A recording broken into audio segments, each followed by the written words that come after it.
जय हिंद साथी। उत्तर प्रदेश में पंचायत चुनाव को लेकर एक छोटी सी अधिसूचना जारी हो गई। उत्तर प्रदेश में पंचायत चुनाव की तैयारियां एकदम तेजी से अपने चरम पर तेजी से तैयारियां शुरू हो रही है। आप हमारे पीछे यह तस्वीर देख सकते हो। पंचायत चुनाव की अधिसूचना जारी, ग्राम पंचायत का परिसीमन आज से साथी। आप बहुत से साथी ऐसे जो प्रधानी का चुनाव लड़ने की तैयारी कर रहे हो और मजबूती के साथ जमीन पर काम कर रहे हो, लेकिन आपको ये खबर देखना चाहिए और सुनना चाहिए, तभी आपको पता चल पाएगा कि जो परिसीमन होगा वो कहाँ कहाँ होगा। क्या आपके गांव में परिसीमन होगा या फिर वैसे ही पुराने तरीके से पंचायत चुनाव आपके गांव में होगा। आप यहाँ पर एक अखबार की आप एक कटिंग देख सकते हो साथियों। आज 28 जून है, आप सभी जानते हो, और आज ही से ग्राम पंचायतों का परिसीमन आज से चालू हो चुका है। पंचायत चुनाव की तैयारी तेज, नगर क्षेत्र में गांव के शामिल हो से वार्डों का आंशिक परिसीमन, यानी जो गांव नगरों में शामिल हो गए थे उनको लेकर बड़ी खबर भी आपको मैं बताने वाला हूं। आप देख सकते हैं किस प्रकार से ये पेपर कटिंग है और ये आज का पेपर कटिंग है। मैं आपको बारी बारी से बताने वाला हूं और समझाने वाला हूं कि आपका गांव में क्या क्या हो सकता है और क्या क्या नहीं हो सकता है। अगर आप ये वीडियो फेसबुक पर देख रहे हो तो पेज को फॉलो कर लो, यूट्यूब पर देख रहे हो तो चैनल को सब्सक्राइब कर लो।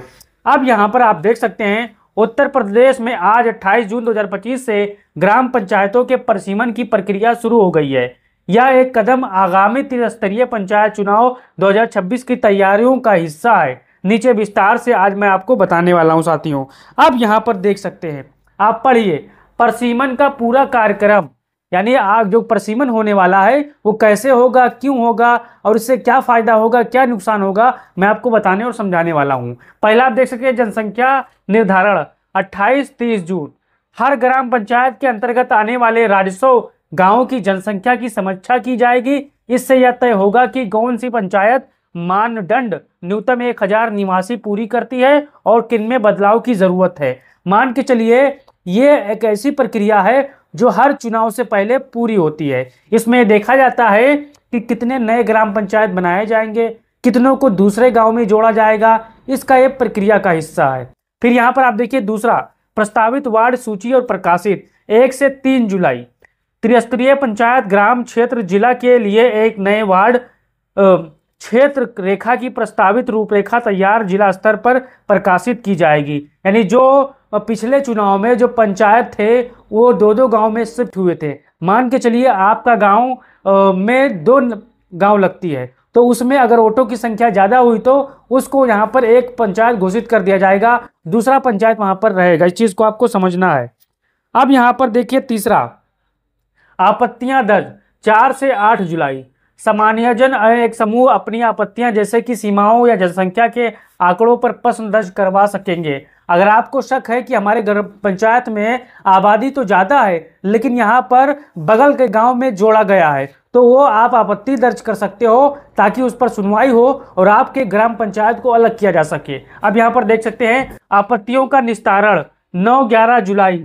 जिला पंचायत अधिकारी डीएम पीडीआरओ और सीडीओ के नेतृत्व में इन आपत्तियों की जांच करेंगे और एक आवश्यक बदलाव की प्रक्रिया होगी साथियों। अब यहाँ पर आप देख सकते हैं अंतिम सूची प्रकाशित 12-14 जुलाई को पूरी तरीके से सरकार यहाँ पर सूची पेश करेगी। पूरी संशोधन करने के बाद, समयबद्ध संशोधनों के बाद सभी पंचायतों की अंतिम परिसीमन सूची जारी होगी।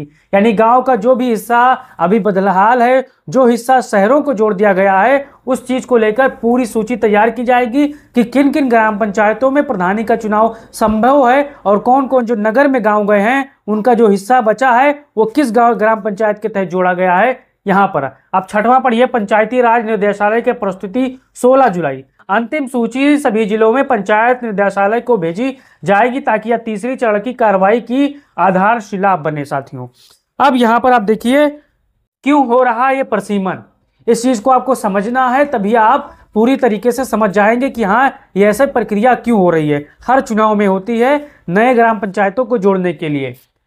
कई राजस्व गांव अब नगर पालिका, नगर निगम या नगर पंचायत में शामिल हो गए हैं। मैंने आपको पहले ही बताया था कि परिसीमन क्यों हो रहा है और ये जो आधारशिला क्यों रखी जा रही है।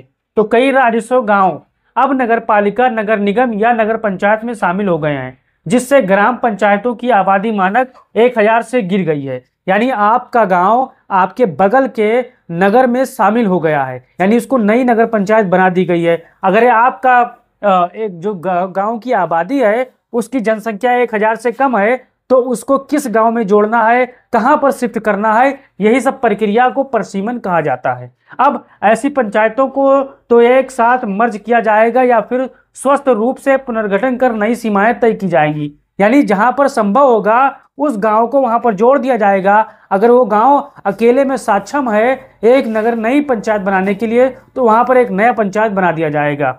अब यहाँ पर राज्य में वर्तमान अनुमानित ग्राम पंचायतों की संख्या 57,700 है। परसीमन के बाद संशोधन संभव है, यानी जब परसीमन होगा तो इस संख्या में घटे भीगा और बढ़े भीगा, इस चीज को आपको देखना है भाइयों। अब यहाँ पर देखिए इस चीज को आपको समझना है, मैंने पूरी चार्ट इस तरह से बना दी है ताकि आपको समझ में आएगा। अब चरण 28 से 30 जून जिला स्तर अधिकारी जिनकी जिम्मेदारी होगी क्या होगा, जनसंख्या निर्धारण होगा। फिर 1 से 3 जुलाई जिला निर्वाचन समिति प्रस्तावित वार्ड सूची प्रस्तुत करेगा। 4 से 8 जुलाई आम जनता आपत्तियां मतलब दाखिल कर सकती है। 9 से 11 जुलाई या जिम्मेदार अधिकारी आपत्तियों का निस्तारण करेंगे, देखभाल करेंगे। 12 से 14 जुलाई जिला निर्वाचन समिति अंतिम सूची प्रकाशित करेगी। 16 जुलाई डीएम पंचायती राज निदेशालय सूची को भेजेगा साथियों। अब यहाँ पर आप देख सकते हैं, और जो पंचायत चुनाव की तारीख है मैं आपको 100% बता सकता हूँ। आप देख सकते हैं अगली रणनीति, इस चीज को आपको समझना है। जनवरी दिसंबर 2025 वोटर लिस्ट में नामांकन आरक्षण चिन्हित करना। अप्रैल और मई 2026 को त्रिस्तरीय पंचायत चुनाव का आयोजित कराने की मंशा पूरी है सरकार की और चुनाव आयोग की। को मैंने पूरी बात इस चार्ट में जो पेपर का कटिंग है मैंने आपको पूरी तरीका से एक एक बारीकी समझा दी है कि ग्राम पंचायतों का परसीमन जो आज से शुरू होना है चरण दर चरण बता दिया है कि क्या क्या हो सकता है, क्या क्या नहीं हो सकता है। आप चाहे तो पेपर कटिंग का आप स्क्रीनशॉट ले सकते हो, मैं स्क्रीनशॉट गया हूं ताकि आपको ठीक से अपने हिसाब से पढ़ा जा सके। आप यहां पर देख सकते हैं 28 से 30 जून तक जनसंख्या निर्धारण, 4 से 8 जुलाई तक मैंने आपको पहले चार्ट के माध्यम से समझा दिया है। अब अंतिम सूची का प्रकाशन 12 से 14 जुलाई के बीच होगा, मैंने वीडियो के बीच में भी आपको समझा दिया है। अब इसमें मैं थोड़ा थोड़ा आपको पढ़ के सुना दे रहा हूं कि इसमें क्या होने वाला है। पंचायत चुनाव 2021 के बाद कई जिलों में नगर पंचायत, नगर पालिका, पार्षद व नगर निगम के सृजन और सीमा विस्तार के चलते कई ग्राम पंचायतों की संख्या 1000 से कम हो गई है। आंशिक परसीमन के तहत शहरी क्षेत्रों शामिल ग्राम पंचायतों को हटाने के बची हुई राजस्व क्रमों का नजदीकी पंचायत में शामिल किया जाएगा। यानी मैं आपको पहले भी बता चुका हूं कि 2021 के चुनाव से पहले यानी बीच में जो नए नगर पालिका जोड़े गए हैं उनमें से कुछ गांवों को हिस्सों को भी शामिल किया गया है, उसी को परसीमन कहा जाता है। कुछ हिस्सों को जो छोटी गांव है उनको किसी दूसरे हिस्से में जोड़ा जाएगा, नहीं तो उसको एक आजाद ग्राम सभा बना दिया जाएगा कि वो नए नाम से जाना जाएगा। अब आपको अगर वीडियो पसंद आई तो अपना राय दीजिए और बताइए आपके क्या सवाल है। अपना सवाल आप कमेंट बॉक्स में पूछ सकते हो और बताओ कि आप ये वीडियो कहाँ से देख रहे हो, उत्तर प्रदेश के किस कोने से देख सकते हो। अगर आप ये वीडियो आपको पसंद आई तो चैनल को सब्सक्राइब करें, फेसबुक पेज को फॉलो कीजिए और एक अच्छा सा कमेंट कीजिए। जय हिंद, जय भारत, जय समाजवाद।